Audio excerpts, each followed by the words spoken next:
Our story begins deep inside a dungeon, where 𝙒𝙛𝙤 wakes up with a splitting headache and realizes he's somehow still alive after his so-called teammates abandoned him. They left him to die, probably faster than most people leave group chats. As he tries to move, he notices a giant glowing tree in front of him. When he uses his appraisal skill, expecting nothing as usual, he discovers something insane. It's 𝙒𝙤𝙤𝙤, the world tree. The legendary source of all mana 𝙒𝙛𝙤 is speechless. The only world tree known to mankind had withered centuries ago, and here one was, quietly vibing in a deep dungeon like it was on vacation mode. He thanks the tree for saving his life, but just as he's about to leave, he hears a soft moan. He looks around. No one's there. Maybe it's just the wind, or maybe this dungeon has other kinds of spirits. 𝙒𝙛𝙤 decides to explore further, thinking he might find a way out. For a while it's quiet, a little too quiet. He lets his guard down, and instantly regrets it. A sudden slash takes off his ear, and before he can even scream, another cut slices his fingers. An S-rank monster appears, its speed almost invisible to the human eye. 𝙒𝙛𝙤 tries to crawl away, but the monster doesn't care, until a shadow even larger than it appears. A massive black bear. The bear kills the eyeball monster with one strike, then turns to 𝙒𝙛𝙤 and slashes his face, half blinding him. 𝙒𝙛𝙤 screams, certain this is his end. But suddenly a flash, a mysterious figure appears, kills the bear instantly, and says he's only saving 𝙒𝙛𝙤 because someone special asked him to. 𝙒𝙛𝙤 blacks out. When he wakes, he's healed completely. Even his eye is replaced. Standing before him is a beautiful girl in white, smiling softly with a cup of tea. 𝙒𝙛𝙤 is mesmerized. This girl looks like she stepped straight out of heaven's Instagram. Before he can even process, a tiny lowly appears beside him. She crosses her arms and says, "Stop looking at my daughter like that." 𝙒𝙛𝙤 blinks. Daughter? Because this girl looks more like a limited edition plushie than a mom. The lowly introduces herself as Ursula, the guardian of the world tree. The elegant girl is 𝙎𝙤𝙤, the spirit of the world tree itself. Ursula explains that 9 world trees exist across the world, each with a guardian like her, and 𝙒𝙛𝙤. He was saved because 𝙎𝙤𝙤 begged for it. Turns out, every adventurer who ever fell here was saved by 𝙎𝙤𝙤, but none ever thanked her. So when 𝙒𝙛𝙤 showed a little kindness, it meant everything to her. 𝙒𝙛𝙤 thanks 𝙎𝙤𝙤 sincerely again, and she blushes so hard the air around her feels warmer. Ursula rolls her eyes.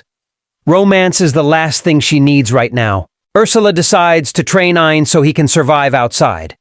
She drags him into the dungeon like it's a morning jog, and his first task? Dodge attacks from a rampaging monster. 𝙒𝙛𝙤 complains that appraisal doesn't work like that. Ursula smirks. Then die learning. Not the kind of motivational speech he was hoping for. Eventually, 𝙒𝙛𝙤 realizes his new spirit eye can predict attacks, and after getting sliced, healed, and humiliated countless times, he finally masters it. Then comes part 2. Attack training. Ursula gives him a branch from 𝙎𝙤𝙤 herself, quite literally a holy stick, and tells him to beat monsters with it. After endless battles, 𝙒𝙛𝙤 learns to combine his appraisal skill with new abilities: super speed, instant analysis, and finally, chantless magic. He trains day and night until his body screams in pain, and Ursula just heals him again, saying, "Good, now go break it more." After half a month, 𝙒𝙛𝙤 can launch hundreds of fireballs and even use intermediate spells. He's finally ready. Ursula takes him to face his trauma, the Death Bear. This time 𝙒𝙛𝙤 fights back. He misses most of his fireballs, but with super speed and smart timing, he lands a massive combo and defeats the beast that once crushed him. Ursula is impressed, though she'll never admit it. She fuses the spirit core of the world tree with 𝙒𝙛𝙤's prosthetic eye, granting him unimaginable potential. 𝙎𝙤𝙤's spirit now lives inside his eye, so she'll always be with him. Literally.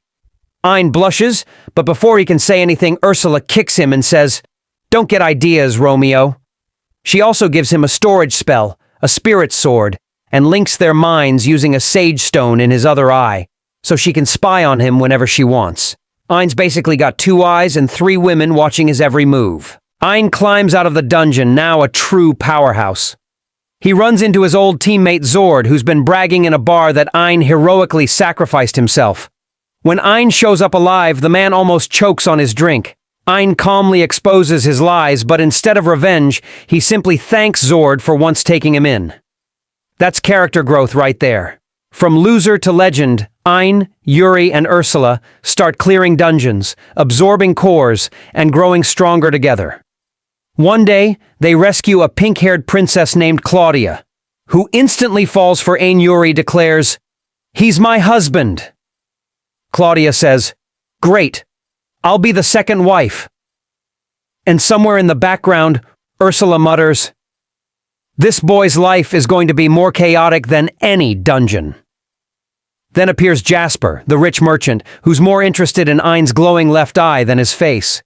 He even says he wants Ine to join his harem. Ine quickly realizes he's now attractive to both genders. That's progress?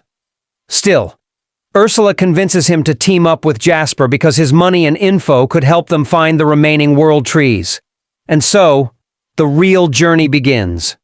A road filled with battles, chaos, and maybe a bit too much love from both sides. From a man called Worthless to a warrior who holds the spirit of the world tree in his eye, Ine's adventure is only beginning, because when life says, "You're weak," he appraises it and says, "Not anymore."